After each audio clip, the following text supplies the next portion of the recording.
एक मजे की बात बताऊं मैं आपको। आज मेरी बच्ची ने मुझसे पूछ लिया कि पापा अगर अर्थ घूमती है और अर्थ के ऊपर इतने सारे ऑब्जेक्ट्स हैं तो फिर वो क्यों नहीं घूमते। वो तो हमें स्थिर ही दिखते हैं। तो क्या इसका मतलब पृथ्वी नहीं घूमती। हमने कहा नहीं जी नहीं। पृथ्वी घूमती है। पृथ्वी के ऊपर जितने भी ऑब्जेक्ट्स हैं वो भी घूमते हैं। लेकिन सिर्फ नजरिए का फर्क है, इसलिए हमें वो स्थिर दिखती है। क्या है वो नजरिए का फर्क, आइए समझने की कोशिश करते हैं।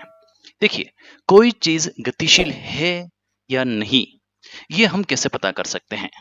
तो अगर कोई चीज समय के साथ अपने स्थान में परिवर्तन करती है तो वो गतिशील नजर आती है, और अगर स्थान में परिवर्तन नहीं करती है तो वो हमें गतिशील नजर नहीं आती है।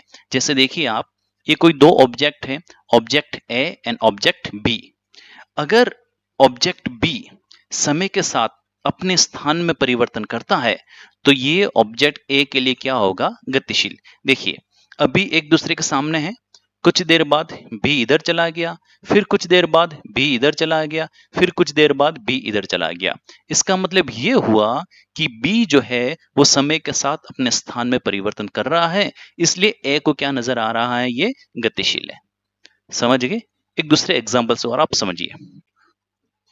ये एक घर है और घर के सामने ये एक कोई जानवर खड़ा हुआ है। अभी ये ठीक एक दूसरे के सामने है। कुछ देर बाद ये जो है वो अपने स्थान में परिवर्तन करके थोड़ा आगे जाता है, फिर कुछ देर बाद ये अपने स्थान में परिवर्तन करके और आगे जाता है। तो घर के लिए ये जो है वो गतिशील नजर आ रहा है। क्यों? क्योंकि समय के साथ स्थान में परिवर्तन कर रहा है।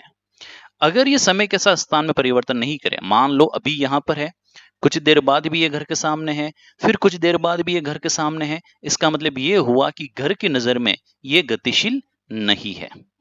अब आप इसको समझना जरा ध्यान से।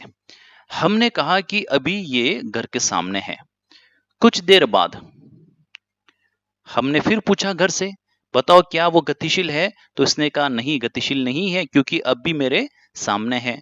फिर कुछ देर बाद फिर पूछा कि क्या ये जानवर गतिशील है, तो घर ने कहा नहीं, ये गतिशील नहीं है क्योंकि ये अभी भी मेरे सामने है। हो ये रहा है कि इस घर के लिए ये गतिशील नहीं है।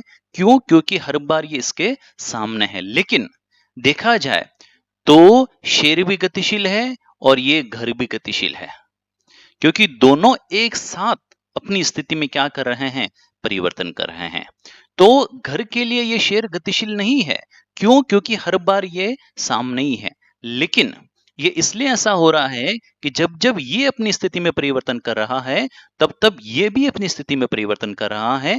तो हिसाब से देखा जाए तो दोनों गतिशील है, लेकिन ये शेर और ये घर एक साथ अपनी स्थिति में परिवर्तन कर रहे हैं, इसलिए ये शेर घर को हमेशा सामने ही लगता है, इसलिए इसने ये एज्यूम कर लिया कि ये गतिशील नहीं है। लेकिन ये दोनों गतिशील है। ठीक वैसे ही जैसे मान लो ये आपकी स्कूल की बिल्डिंग है और सामने कोई पेड़ है। आज आपने देखा तो पेड़ वही है, कल फिर आपने देखा तो पेड़ वही है, 2 साल बाद देखा तो पेड़ वही है। तो क्या ये पेड़ गतिशील नहीं है? हमने कहा पेड़ गतिशील है, लेकिन जब जब पेड़ अपनी स्थिति में परिवर्तन कर रहा है तब तब ये बिल्डिंग भी अपनी स्थिति में परिवर्तन कर रही है। इसलिए ये हर बार क्या होता है, हमें एक दूसरे के सामने ही नजर आती है। समझ गए ना आप? यही है कॉन्सेप्ट। अर्थ घूमती है तो अर्थ के ऊपर ऑब्जेक्ट घूमते हुए क्यों नहीं नजर आते हैं? घूमते तो है लेकिन नजर इसलिए नहीं आते क्योंकि ऑब्जेक्ट जितने भी है इस अर्थ के ऊपर वो एक साथ अपनी पोजीशन को क्या कर रहे हैं, चेंज कर रहे हैं। समझ गए ना? अगर मैं चांद पर जाकर देखूं तो अर्थ पे जितने भी ऑब्जेक्ट्स है वो सब आपको ऐसे रोटेशन करते हुए नजर आएंगे।